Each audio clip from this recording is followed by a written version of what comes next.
আসসালামু আলাইকুম। অনেক দিন পর আজকে ডিম তেলানি রান্না করব। পেঁয়াজটা আগে ভাজছি, একটু পানি দিয়ে দিছি, মশলা দিছি। এখনো হলুদের গুঁড়া মরিচের গুঁড়া দেওয়া হয়নি। আর এদিকটা হচ্ছে ডাল বসাইছি লাউ দিয়ে, লাউ বাগার দিতে হবে। আর এদিকে ডিম বের করে রাখছি, একটা ডিম ফাটাইছি। তো এটা রান্না করব হচ্ছে আমি ডিম তেলানি, যেটা অনেক দিন পর খাওয়া হবে। আর এই ডিম তেলানিটা আমার খুব পছন্দ। এটা আমি আগে পারতাম না, এটা আমার বান্ধবী সে নিজে করে আমাকে খাওয়াইছে, তারপর থেকে আমরা ডিম তেলানিটা খাওয়াই। ভাজি করব, তো এখনও কাটা হয়নি, বের করে রাখছি। গুঁড়া মরিচের গুঁড়া দিছি। এটা ভালোভাবে এখন কষানো হইলে একটু ঢেকে দিব। তারপরে হচ্ছে একটা একটা করে ডিম দিয়ে দিব। একটা করে সব ডিম দিয়ে দিছি। এখন আমি একটু ঢেকে দিব। পলক আসলে তারপর হচ্ছে ধনিয়া পাতা দিয়ে দিব। আর এদিকে লাউটাও আমার হয়েছে, একটা একটা করে ফুলে উঠতেছে। আর এদিকটা আমি ধনিয়া পাতা দিয়ে দিব, একটু অল্প করেই দিলাম ধনিয়া পাতা।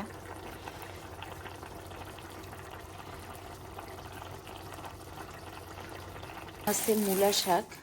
তো মূলা শাকগুলো আমাকে কাটতে হবে, ধুয়ে আগে কাটতে হবে, তারপরে ফ্রোজেন করে রাখতে হবে। অনেকগুলো কিন্তু মূলা শাক।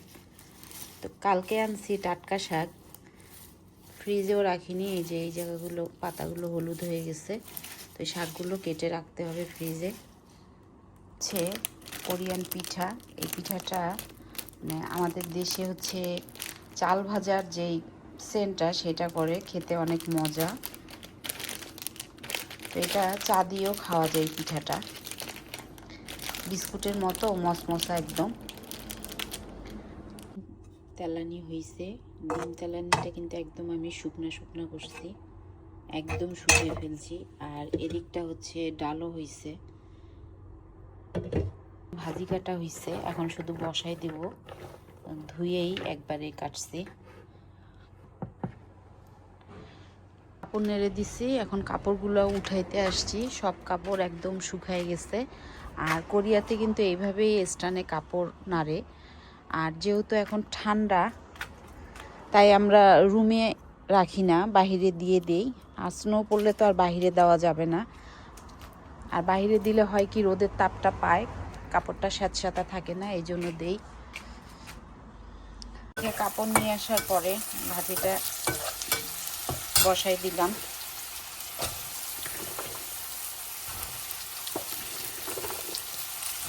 ভাজি নাড়ছি, এখন ভাজিটা ঢেকে দেই। একটা ভাপ আসলে তারপর একদম উঠায় ফেলবো, আর ঢাকবো না। গাজরগুলাও ধুইতে হবে, গাজরগুলো তো বালু একদম। কেউ যদি এসে আমার শাকগুলো কেটে দিয়ে যাইতো।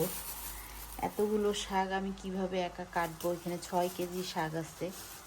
তো এগুলা কেটে আগে ধুইতে হবে, ধুয়ে কেটে সিদ্ধ করে তারপর হচ্ছে ফ্রোজেন করে ডিপে রাখতে হবে। এটাই আমি পারতেছি না, যে এতগুলো শাক, নিজের শাকগুলো এখনো বেরেই করিনি ব্যাগের থেকে। না বের করলে এই যে নষ্ট হয়ে যাইতেছে, হলুদ হয়ে গেছে এই জায়গাগুলো। কষ্ট হইলেও একা সব কিছু করতে হবে। প্রবাসে যতই কষ্ট হোক, নিজের কাজ নিজেকেই করতে হবে, কিছু করার নাই। তো ভুল করছি, কালকে টাটকা শাকগুলো যদি আমি কেটে রাখতাম। তো এই পাশটা, এই যে এই জায়গাগুলো নষ্ট হয়েছে কয়েকটা, এইটা আবার ঠিক আছে, এটাও ঠিক আছে। আর এখানে 2 কেজি করে আছে, একটার মধ্যেই 2 কেজি করে আছে। ভাজিটা হইলে শাকটা একদম বসাই দিব ধুয়ে। ভাবতেছি একটু মূলা শাকও করবো।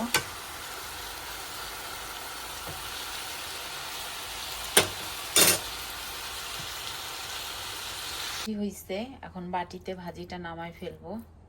এটা হচ্ছে শাক আমি কেটে ধুয়ে রাখছি।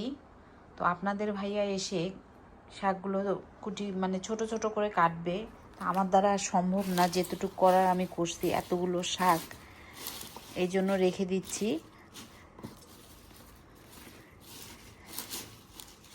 কয়েকটা পাতা এরকম হলুদ পাতাগুলো ফেলছি, এই জন্য সময়টা আরও বেশি লাগছে।